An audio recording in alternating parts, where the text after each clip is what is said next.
Ya, 100,1 BKM Radio masih dari kawasan Merdeka Sungai Dua Jaya Martapura. Kembali menemani Anda dalam program Mutiara Kolbu, tambah ilmu, tambah iman, tambah amal insya Allah. Hari ini di kesempatan ceria Jumat Berkah 24 Februari 2023. Kembali menemani Anda dalam program Mutiara Kolbu dipersembahkan oleh LPPL Radio Bersatu Kita Maju, Diskominfo Oku Timur yang bekerja sama dengan Kantor Kementerian Agama Kabupaten Oku Timur dan tentunya didukung juga oleh Badan Amil Zakat Nasional Kabupaten Oku Timur. Para pendengar, puji syukur alhamdulillah kali ini sudah hadir di tengah-tengah kita Ustadz yang tidak asing lagi tentunya. Alhamdulillah bersama Ustadz Susilo SIP. Assalamualaikum Pak Ustadz Susilo. Waalaikumsalam warahmatullahi wabarakatuh. Iya, bagaimana kabar hari ini Pak Ustadz? Alhamdulillah sehat, walaupun agak-agak batuk dikit. Gitu ya, memang lagi cuaca nih Pak Ustadz ya. Mudah-mudahan lekas sehat Pak Ustadz ya. Insyaallah sampai selesai nanti amin. Berhasil. Amin ya Rabbal Alamin. Baik para pendengar, di kesempatan hari ini tentunya kami akan hadirkan spesial hingga menghantar pukul 11.00 dengan kajian yang insya Allah bisa menambah ilmu pengetahuan kita. Karena kita tahu Pak Ustadz bahwa ini sudah mau memasuki bulan Sya'ban. Bahkan sudah tanggal 3. Sudah tanggal 3 ini Pak Ustadz, Masya Allah. Mudah-mudahan kita tidak menyanyiakan bulan ini yang ternyata kita tahu bahwa pengertian dari bulan ini sangat luar biasa. Nah, kali ini kita akan menghadirkan tema yang sangat luar biasa dihadirkan oleh Pak Ustadz Susilo, yaitu tentang menapaki Sya'ban. Nah, seperti apa? Kita akan dengarkan kajian ini secara langsung bersama Ustadz Susilo Utomo, dan sebelum kita akan undang Anda bergabung nanti di 0735 481 800 ataupun SMS WhatsApp-nya di 08117241 800. Silakan Pak Ustadz. Terima kasih Mbak Yola. Jazallah Sayyidana Muhammadan anna khairan jazallah Sayyidana Muhammadan anna ma huwa ahlu. Assalamualaikum warahmatullahi wabarakatuh. Waalaikumsalam warahmatullahi wabarakatuh. Alhamdulillahil qail fi kitabihil karim. A'udzubillahi minasyaitonir rajim. Inna iddatasy syuhuri indallahi 12 syahra yauma khalaqas samawati wal ardh minha arba'atun hurum. Wassalatu wassalamu ala sayyidina Muhammadinil qail man nasiyas sholata alayya nasiya tariqal jannah wa ala alihi wa ashabihi wa mawalah la haula wala quwata illa billah. Pendengar DBKM kaum muslimin dimanapun jenengan semua berada, insya Allah pagi menjelang siang ini kita semua diberkahi Allah. Amin ya rabbal alamin. Kaum muslimin pendengar DBKM dimanapun Anda berada, tidak terasa begitu bergulirnya waktu, umur pun bertambah, dan hari ini tanpa sadar ternyata kita sudah menapaki di hari ketiga, lembaran ketiga dari bulan Sya'ban. Bulan yang sebenarnya mulia tapi yunsa. Yunsa itu kalau bahasa kita dilupakan, Bang. Jadi bulan Sya'ban ini pendengar DBKM dimanapun Anda berada, bulan yang sering dilupakan. Kenapa dilupakan? Karena ini bulan kejepit. Gitu ya, Pak Ustadz ya? Kejepit di antara bulan yang mulia, di antara dua bulan yang mulia, di antara Rajab dan di antara Ramadan. Makanya sampai Rasul ngomong yunsa, dilupakan oleh orang, karena orang hiruk pikuk dengan kesibukan Rajab. Lalu kemudian begitu masuk Sya'ban itu kayak sepi. Lalu akan menyongsong bulan Ramadan. Dan bulan Rajab ini disebut bulan mulia, bulan haram, bulan yang sangat istimewa, bahkan sampai diterangkan dalam sebuah ayat. Di surah Taubah ayat 36 Allah berfirman, Inna iddatasy syuhuri indallahi 12 syahra. Sungguh bahwa bilangan bulan itu jumlahnya 12. Yauma khalaqas samawati wal ardh, dan bulan yang ditentukan oleh Allah berjumlah 12 itu saat Allah menciptakan langit dan bumi, itu sudah juga diciptakan bahwa nanti akan ada bulan yang berjumlah 12. Minha arba'atun hurum, dan yang dari 12 itu Allah tentukan 4 yang haram. Apa itu? Dzulqa'dah, Dzulhijjah, Muharram, dan Rajab. Artinya Rajab masuk bulan yang mulia. Sementara kemuliaan Ramadan itu tidak, Masya Allah, tidak lagi bisa diragukan. Banyak betul keterangan tentang bahwa Ramadan itu adalah bulan yang mulia. Ada sebuah ayat yang di surah Al-Baqarah ayat 185, masyhur banget itu, Syahrul Ramadan alladzi unzila fihil Quran. Bahwa bulan Ramadan itu adalah bulan yang diturunkannya Al-Quran. Artinya mulia banget bulan Ramadan itu. Di dalamnya ada satu malam yang orang beribadah di dalamnya itu senilai dengan 83 tahun Masya atau 1000 bulan. Dan juga di dalamnya orang berpuasa. Mulia, Mbak. Sementara Sya'ban kayaknya kan nggak ada ya, Mbak. Kayak apa sih keistimewaan Sya'ban? Dan ternyata ini luar biasa juga. Kenapa? Allah juga memuliakan bulan Sya'ban meskipun tidak tertulis, meskipun Allah itu tidak memberitahukan melalui ayatnya, tetapi fenomenanya, faktanya Allah juga memuliakan bulan ini. Yang bulan ini kata Rasul banyak dilupakan oleh manusia. Ada 3 peristiwa besar di bulan Sya'ban. Pertama yaitu perintah tentang sholawat, Mbak. Sholawat. Itu di surah Al-Ahzab ayat 56 Allah berfirman yang masyhur banget, bahkan ini setiap Jumat dibaca oleh khotib. Innallaha wa malaikatahu yusholluna 'alan nabi ya ayyuhalladzina amanu shollu 'alaihi wasallimu taslima. Sesungguhnya Allah dan para malaikatnya mereka bersolawat kepada Nabi. Hai orang-orang yang beriman, bersolawatlah dan bersalamlah kepada Nabi. Intinya di sini Allah dan malaikatnya bersolawat. Sampai ada harfu inna. Harfu inna itu harfu taukid, Mbak. Sungguh. Jadi Allah itu tidak hanya sekedar Allah dan malaikatnya, walaupun sebenarnya ketika Allah tidak pakai inna saja, itu sudah benar-benar Allah bersolawat. Artinya benar-benar Allah bersolawat, benar-benar malaikat bersolawat. Dan perintah ini pendengar DBKM ada di bulan Sya'ban. Luar biasa. Kemudian kalau kita mau kaji tentang ayat ini, Innallaha wa malaikatahu yusholluna 'alan nabi. Yusholluna itu kalau kita kembalikan kepada ilmu nahwunya, ini atau ilmu sorofnya, ini fi'lul mudhari'. Fi'lul mudhari' itu kalau bahasa Inggrisnya present continuous tense. Present continuous tense itu bentuk apa namanya, Mbak? Sejenis lupa ingat ya. Iya, pelajaran zaman dulu ya, Ustaz ya. Present continuous tense itu adalah bentuk sekarang dan yang akan datang. Kalau bahasa kita sedang dan terus menerus.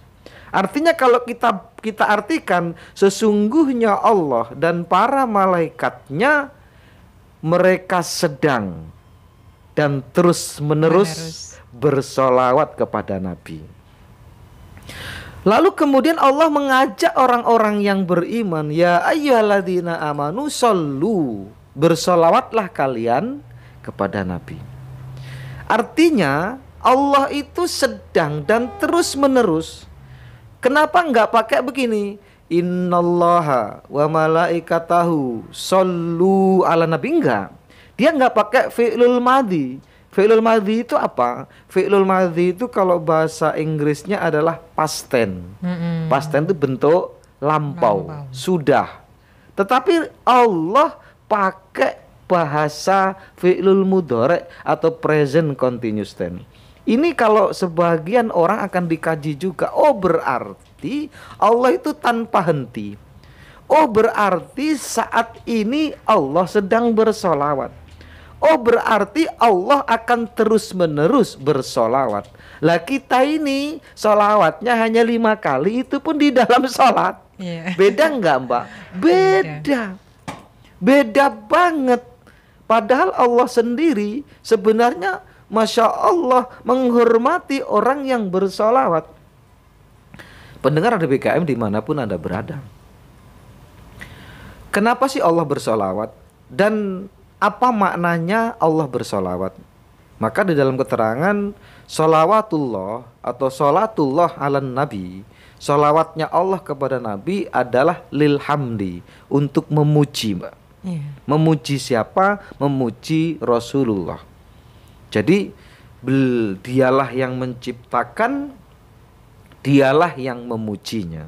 Berarti bukan manusia yang biasa. Ini manusia yang luar biasa Mbak.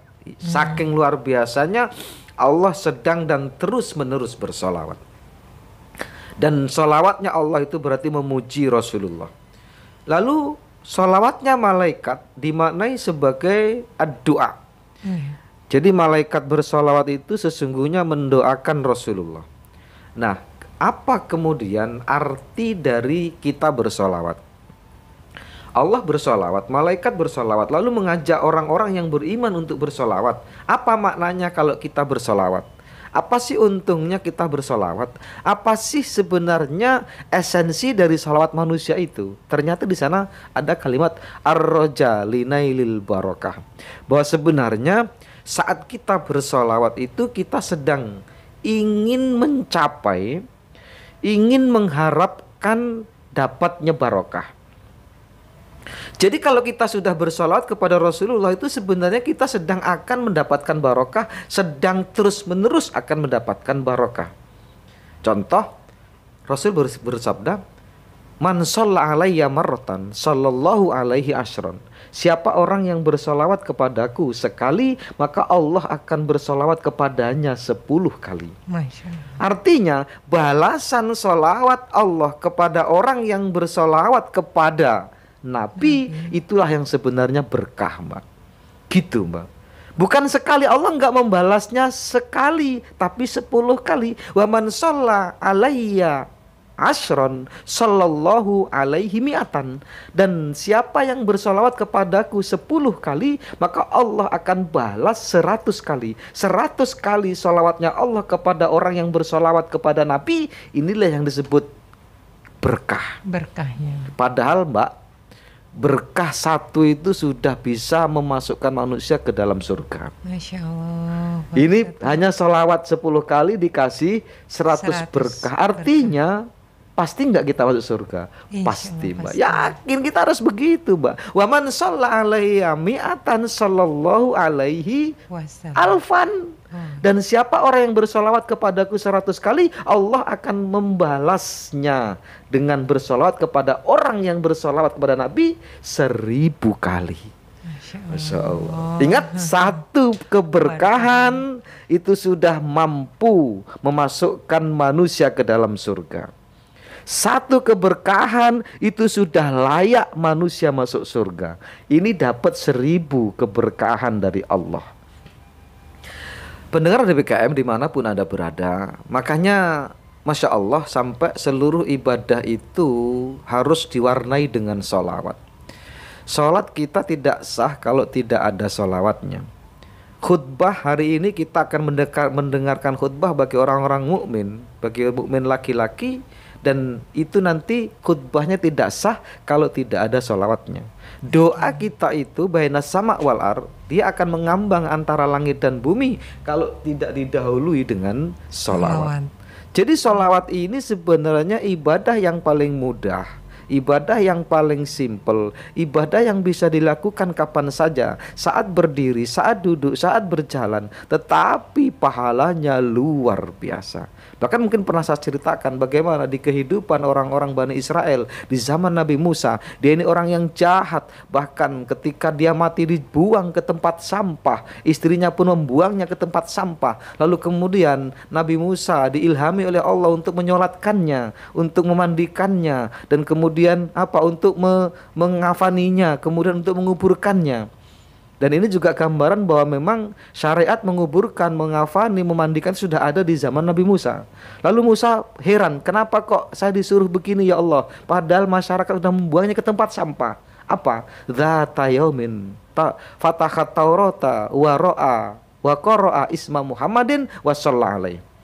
Hei Musa, kamu nggak usah protes bahwa orang jahat yang dibuang ke tempat sampah ini dulu pernah membuka kitab Taurat, lalu kemudian di dalam kitab Taurat dia menemukan nama Muhammad, dan setelah dia membaca nama Muhammad dia bersolawat sallallahu ala Muhammad, zaman yang orangnya belum lahir. Masya Allah.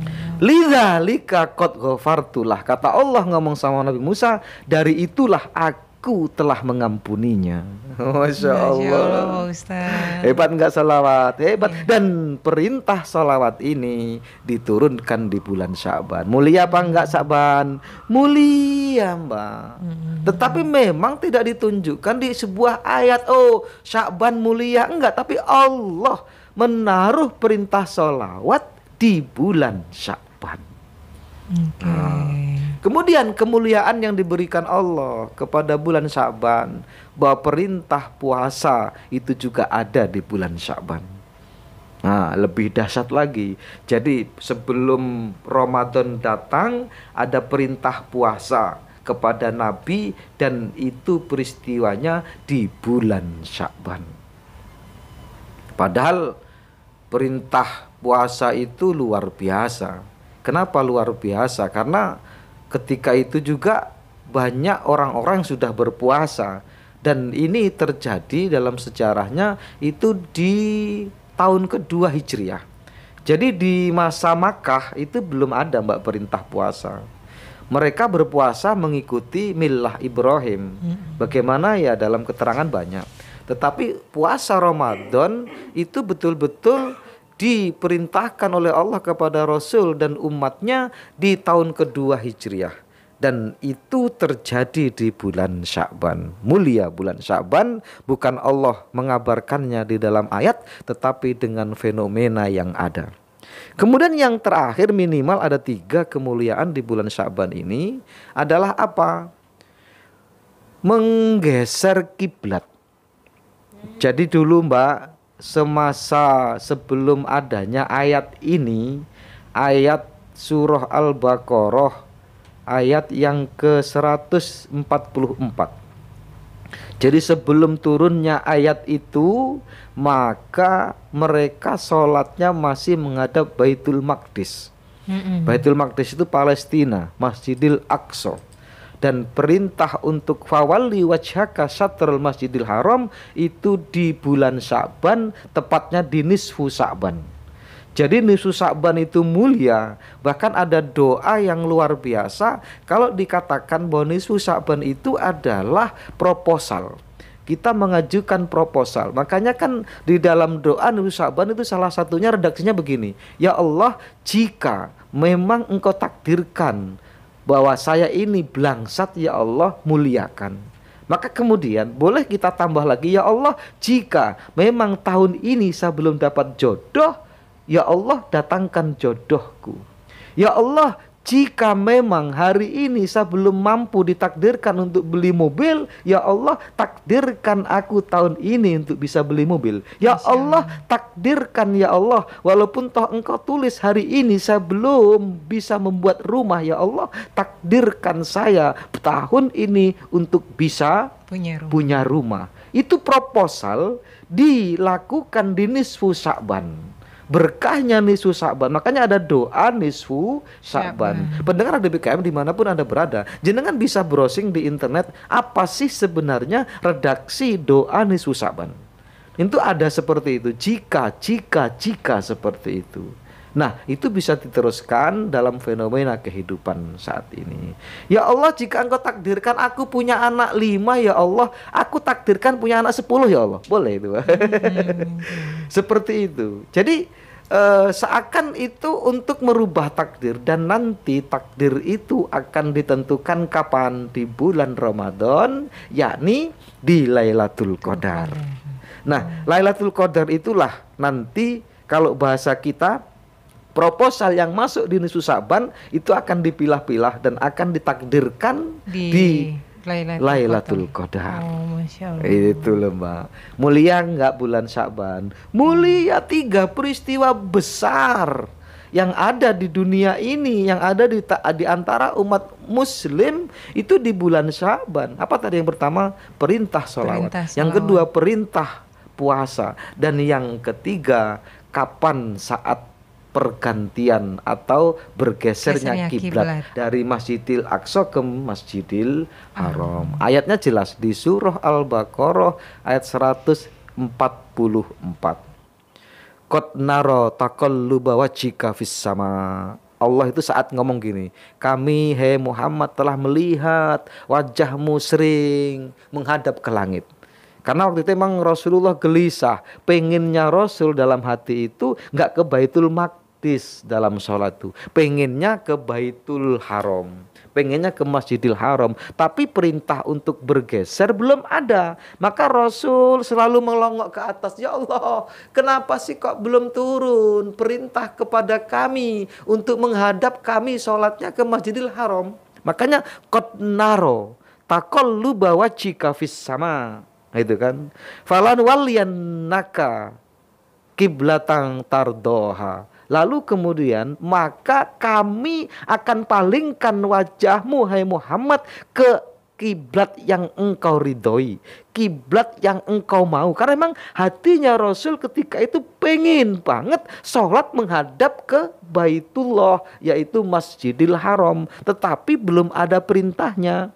Makanya kemudian fawalli wajhaka satrul Masjidil Haram. Hai Muhammad, dari mulai hari ini engkau hadapkanlah mukamu kalau waktu sholat ke Masjidil Haram. Dan ini terjadi di nisfu Sya'ban. Makanya di sana Mbak, kemarin ada nggak mampir jenengan umroh itu ke Masjid Qiblatain?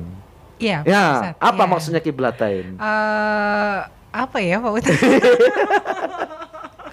Masjid artinya dua kiblat. Iya. Kita menghadap mana aja bisa gitu bukan, Pak Ustadz, ya? Bukan begitu. Gimana, jadi gini, peristiwanya itu ya ini Mbak, peristiwanya peristiwa ini. Ketika itu Rasul sholat dapat 2 rakaat masih menghadap ke Palestina. Begitu di tengah sholat, kan memang ayat Al-Quran itu turunnya kapan aja Mbak. Kadang di tengah salat, kadang waktu tidur, kadang waktu berjalan. Yang paling susah pada waktu perang.